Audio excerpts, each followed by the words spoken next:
Hello. അതെ, ഇന്ന് കറി വയ്ക്കാനില്ലാത്ത സമയത്തൊക്കെ അടുത്ത വീട്ടിൽ പപ്പായയിലേക്ക് നോക്കും. അവിടെ നിന്ന് ഒരു പപ്പായ പറിക്കും, തോരൻ വയ്ക്കും. അതാണ് കാഴ്ചയിലേക്ക്. പക്ഷേ ഇന്നത്തെ വിശേഷങ്ങളിലേക്ക് നമുക്കൊന്ന് പോയാലോ.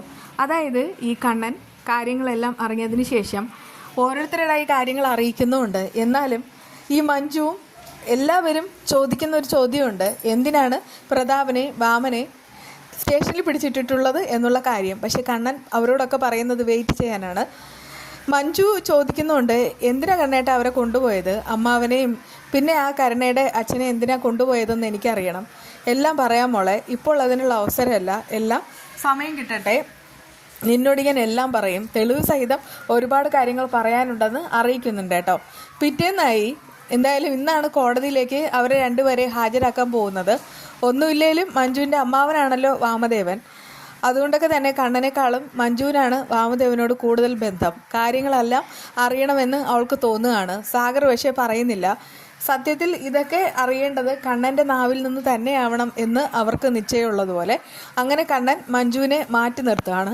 എന്നിട്ട് പറയുന്നൊരു കാര്യമുണ്ട്, സത്യം പറഞ്ഞാൽ ഈ വാമദേവൻ ചെയ്ത കുറ്റം എന്താണെന്ന് ഞാൻ നിന്നോട് പറയുമ്പോൾ ഈ ലോകത്ത് നീ ഏറ്റവും കൂടുതൽ വെറുക്കുന്നത് അയാളെ ആയിരിക്കും. ആ സമയത്ത് മഞ്ജു പറയുന്നുണ്ട്, എനിക്കല്ലെങ്കിൽ ഇപ്പോൾ അവരോടൊന്നും സ്നേഹമൊന്നുമില്ല, എന്നാലും എന്തിനാ സ്റ്റേഷനിൽ കിടക്കുന്നതെന്ന് അറിയണം, അറിഞ്ഞേ പറ്റൂ. അതിനു വേണ്ടിയിട്ടാണ് ഞാൻ വന്നത്, വേറൊന്നുമല്ല മോളെ. വർഷങ്ങൾക്ക് മുൻപ് ഒരു കൊലപാതകം, അതും നമ്മുടെ പ്രിയപ്പെട്ട അച്ഛനെ. ആ ഒരു കൊലപാതകം നടത്തിയത് ആ പ്രതാപനാണ്. കൊട്ടേഷൻ കൊടുത്തത് നിൻ്റെ അമ്മാവനും വാമദേവനും. ആ സമയത്ത് ഭൂമി മൊത്തം തൻ്റെ മുന്നാകെ കറങ്ങുന്നത് പോലെ മഞ്ജുവിന് തോന്നുകയാണ്. അവളിങ്ങനെ തല ഇറങ്ങി നിൽക്കുകയാണ്. എന്നിട്ട് ചോദിക്കുന്നുണ്ട്, കണ്ണേട്ടൻ എന്തൊക്കെയാണ് പറയുന്നത്. കണ്ണേട്ടൻ ഒരിക്കലും കള്ളം പറയില്ലെന്ന് എനിക്കറിയാം. ഇതിലെന്തെങ്കിലും വാസ്തവമുണ്ടോ, ഉണ്ടെങ്കിൽ എന്നോട് പറയണം, എനിക്ക് അറിഞ്ഞേ തീരൂ. അങ്ങനെ ഇത്രയും വർഷങ്ങൾക്ക് മുൻപ് നടന്ന കൊലപാതക പരമ്പര കണ്ണൻ ഒന്നുകൂടെ ആവർത്തിക്കുകയാണ്. മഹാലക്ഷ്മി എന്ന 5 വയസ്സുകാരി ആ സമയത്ത് ദൃക്സാക്ഷിയായിട്ട് ആ കാറിനകത്ത് ഉണ്ടായിരുന്ന കാര്യവും കൂടെ പറയുന്ന സമയത്ത് മഞ്ജു ആകെ വാവിട്ട് നിലവിളിക്കുന്നുണ്ട്.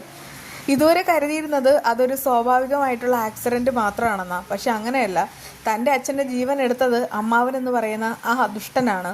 അതുകൂടെ കേൾക്കുമ്പോൾ അവൾക്ക് പിന്നെ ഒട്ടും സഹിക്കുന്നില്ല. എന്നിട്ട് പറയുന്നുണ്ട്, എന്തിനാ കണ്ണേട്ട ഇത്രയും വലിയൊരു രഹസ്യം മറച്ചു വെച്ചത്. എന്തായാലും അവന് കിട്ടേണ്ടത് കൊടും ശിക്ഷ തന്നെയാണ്. എൻ്റെ അമ്മ എന്ന് പറയുന്ന, എനിക്കങ്ങനെ പറയാൻ പോലും തോന്നുന്നില്ല, അത്രമാത്രം ദുഷ്ടത്തരങ്ങളാണ് എൻ്റെ അമ്മ ചെയ്തത്. പക്ഷേ അമ്മ അല്ലാതെ ആവുകയില്ല. എനിക്ക് അവരോടെല്ലാം കാര്യങ്ങളെല്ലാം തുറന്നു പറയണം. കണ്ണേട്ടൻ ഈ ഒരു സത്യം മറച്ചു പിടിച്ചിട്ടാണോ ഇത്രയും കാലം ജീവിച്ചിരുന്നത്. കണ്ണൻ പറയുന്നുണ്ട്, മോളെ നിനക്ക് ഓർമ്മയുണ്ടോയെന്ന് അറിയില്ല, അതായത് മഹാലക്ഷ്മിയുടെ ആ ഒരു വളകാപ്പ് ചടങ്ങ്, ആ ഒരു ചടങ്ങിന് പ്രതാപൻ വന്ന കാര്യം ഓർമ്മയുണ്ടോ. അന്നാണ് ഈ പ്രതാപനാണെങ്കിൽ കാര്യങ്ങളെല്ലാം തുറന്നു പറയാൻ ഒരുങ്ങിയത്. പക്ഷേ നേരത്തെ തന്നെ കാര്യങ്ങൾ ലക്ഷ്മി ആനന്ദുവിനോട് പറഞ്ഞിട്ടുണ്ടായിരുന്നു. അതുകൊണ്ട് തന്നെ അന്നത്തെ സംഘർഷം ഒഴിവാക്കാൻ വേണ്ടിയിട്ടും ഞാൻ മഹാലക്ഷ്മിയോട് എന്തെങ്കിലും വെറുപ്പ് കാണിക്കുമോ എന്നുള്ള പേടി കൊണ്ട് മാത്രമാണ് അവരൊക്കെ ആണെങ്കിൽ ഈ ഒരു രഹസ്യം ഹൈഡ് ചെയ്യാനായിട്ട് പ്രതാപനെ അന്ന് അവിടെ നിന്ന് കൊണ്ടുപോയത്. ആ കോലാഹലമെല്ലാം ഓർമ്മയുണ്ടോ.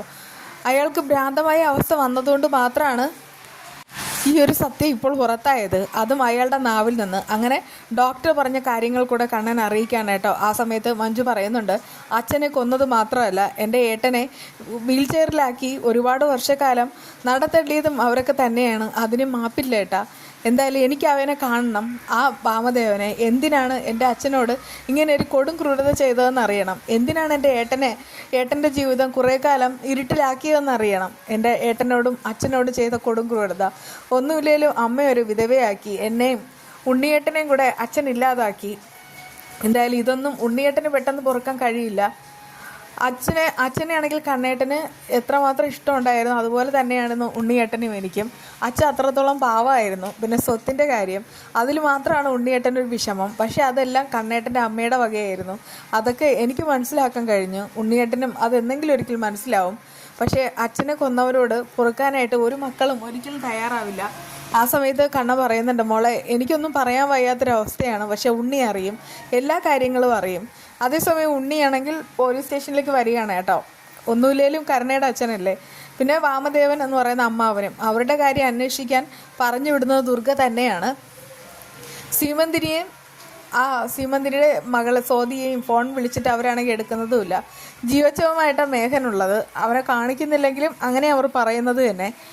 അതുകൊണ്ടൊക്കെ തന്നെ വിശേഷങ്ങൾ അറിയാനായിട്ട് ദുർഗയ്ക്കും കൊതിയുണ്ട്. അങ്ങനെ വിളിക്കുന്ന സമയത്ത് ഈ കാര്യങ്ങളെല്ലാം അവരാരും പറയുന്നില്ലല്ലോ. അതുകൊണ്ടൊക്കെ തന്നെയാണ് ഉണ്ണിയെ സ്റ്റേഷനിലേക്ക് പറഞ്ഞയക്കുന്നത്. ഉണ്ണിയും എല്ലാം അറിയാണ് കേട്ടോ. ആ സമയത്ത് മഞ്ജുവിനുണ്ടായിരുന്ന അതേ അനുഭവം അതിനേക്കാൾ ഉപരിയായിട്ട് അയാൾക്ക് ഭയങ്കരമായിട്ട് ഷോക്കായിട്ട് മാറുകയാണ്. ഇതുവരെ കണ്ണേ പാല എന്നൊക്കെ വിളിച്ചു നടന്ന അമ്മാവനാണോ തൻ്റെ അമ്മയുടെ ജീവിതം തകർത്തത്, എൻ്റെ അമ്മയെ ഇതുവരെ വിധവയാക്കി മാറ്റിയത്? അതൊക്കെ ഇങ്ങനെ ഓർക്കുമ്പോൾ ഉണ്ണിക്കാണെങ്കിൽ ദേഷ്യം കൊണ്ട് വിറയ്ക്കാണ്. ഉണ്ണിക്കാണെങ്കിൽ ഇതൊട്ടും പ്രതീക്ഷിക്കാത്ത കാര്യം. അയാളാണെങ്കിൽ ചോദിക്കുന്നുണ്ട്, നിങ്ങൾ എന്തിനീ ചതി ചെയ്തു എന്ന്. ആ സമയത്ത് ഉണ്ണിക്കെല്ലാം മനസ്സിലായെന്ന് അവർക്കും തോന്നുകയാണ് കേട്ടോ. അപ്പോഴേക്കും പ്രതാപൻ ചുക്കി ചുവിളി നിൽക്കുന്നുണ്ട്. എന്നിട്ട് പറയുന്നുണ്ട്, മോനെ ഒരു അബദ്ധം പറ്റിയതാണ്.